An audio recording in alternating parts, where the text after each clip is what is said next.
প্রভু যীশু খ্রিস্টের মিষ্টি মধুর নামে আপনাদের জয় যিশু। এভরিডে ব্লেসিংয়ে সকলকে স্বাগত জানাই। প্রিয় বন্ধুগণ, আজ আমি যোহন বাপ্তাইজকের জন্মের কাহিনীটি শোনাব। এটি মথি এবং লুক লিখিত সুসমাচারে বিস্তারিতভাবে লেখা আছে। প্রিয় বন্ধুগণ, এই ঘটনাটি সেই সময়ের যখন জিহুদিয়াতে হেরোদ রাজা রাজত্ব করছিলেন। সেই সময়ে সখরীয় নামে জিহুদিদের একজন পুরোহিত ছিলেন। তার স্ত্রীর নাম ছিল ইলিসাবেত। তিনি ছিলেন হারনের বংশের। সখরীয় এবং ইলিসাবেত দুজনেই ঈশ্বরের চোখে ধার্মিক ছিলেন। তারা প্রভুর সমস্ত আদেশ ও নিয়ম নিখুঁতভাবে পালন করতেন, কিন্তু তাদের কোনো সন্তান ছিল না, কারণ ইলিসাবেত বন্ধ্যা ছিলেন এবং তাদের দুজনেরই অনেক বয়স হয়ে গিয়েছিল। প্রিয় বন্ধুগণ, একসময় সখরীয় তার নিজের দলের পালার সময় পুরোহিত হিসাবে ঈশ্বরের সেবা করছিলেন।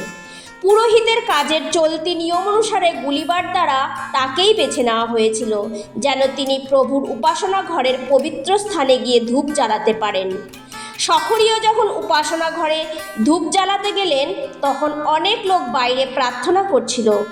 এমন সময় ধূপবেদীর ডান দিকে প্রভুর একজন দূত এসে সখরীয়কে দেখা দিলেন। আর স্বর্গদূতকে দেখে সখরীয়র মন অস্থির হয়ে উঠল এবং তিনি ভয় পেয়ে গেলেন। তখন স্বর্গদূত সখরীয়কে বললেন, সখরীয়, তুমি ভয় করো না, কারণ ঈশ্বর তোমার প্রার্থনা শুনেছেন। এবং বললেন, তোমার স্ত্রী ইলিসাবেতের একটি ছেলে হবে, তুমি তার নাম রাখবে যোহন। সে তোমাদের জীবনে আনন্দের কারণ হবে এবং তার জন্মের কারণে অনেকে আনন্দিত হবে, কারণ ঈশ্বরের দৃষ্টিতে সে মহান হবে। সে কখনো আঙুর রস ও কোনো রকম মদ খাবে না এবং মায়ের গর্ভ থেকেই সে পবিত্র আত্মাতে পূর্ণ হবে। ইসরায়েলীয়দের মধ্যে অনেকজনকেই সে ঈশ্বরের পথে তাদের ফিরিয়ে আনবে। সে নবী এলিয়ের মতো মনোভাব ও শক্তি নিয়ে প্রভুর আগে আসবে এবং সে বাবার মন সন্তানের দিকে ও অবাধ্য লোকদের মন ঈশ্বরের দিকে ফিরাবে। তখন স্বর্গদূতকে সখরীয় বললেন, আমি তা বুঝবো কিভাবে? কারণ আমি এবং আমার স্ত্রী দুজনেরই তো অনেক বয়স হয়ে গেছে।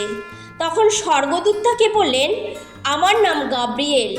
আমি ঈশ্বরের সামনে দাঁড়িয়ে থাকি তোমার সঙ্গে কথা বলার জন্য ও তোমাকে এই সুখবর দেবার জন্য ঈশ্বর আমাকে পাঠিয়েছেন।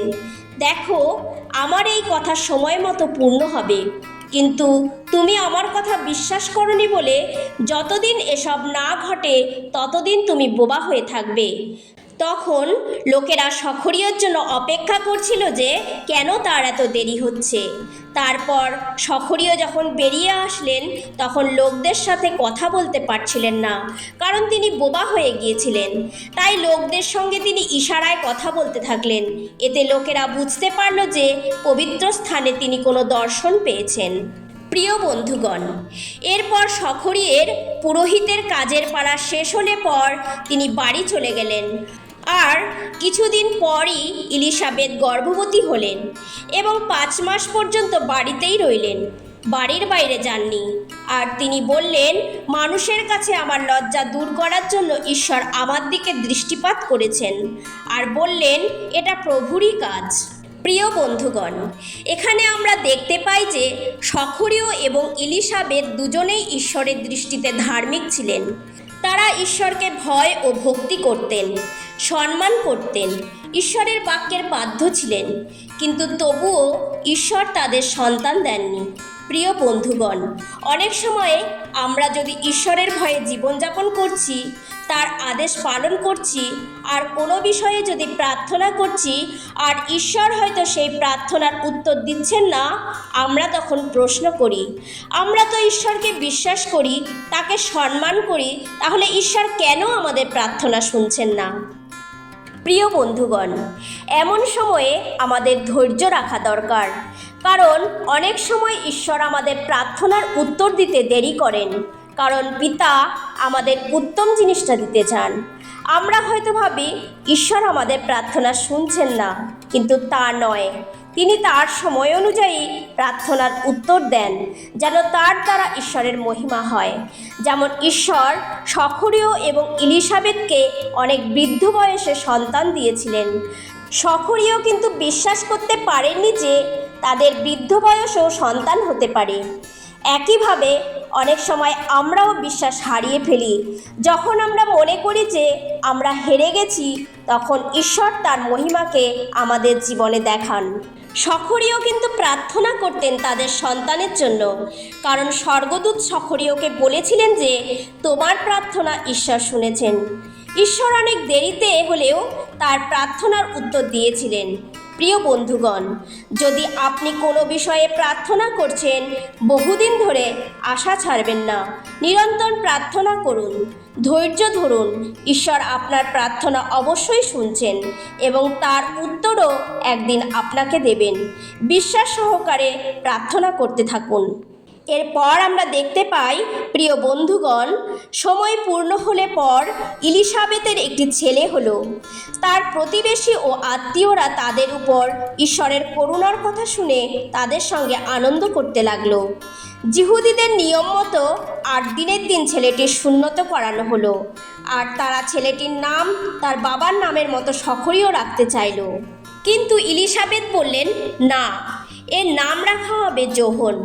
তখন তারা ইশারা করে ছেলেটির বাবার কাছ থেকে জানতে চাইল তিনি কি নাম দিতে চান। তখন সখরীয় লিখে দিলেন ওর নাম যোহন।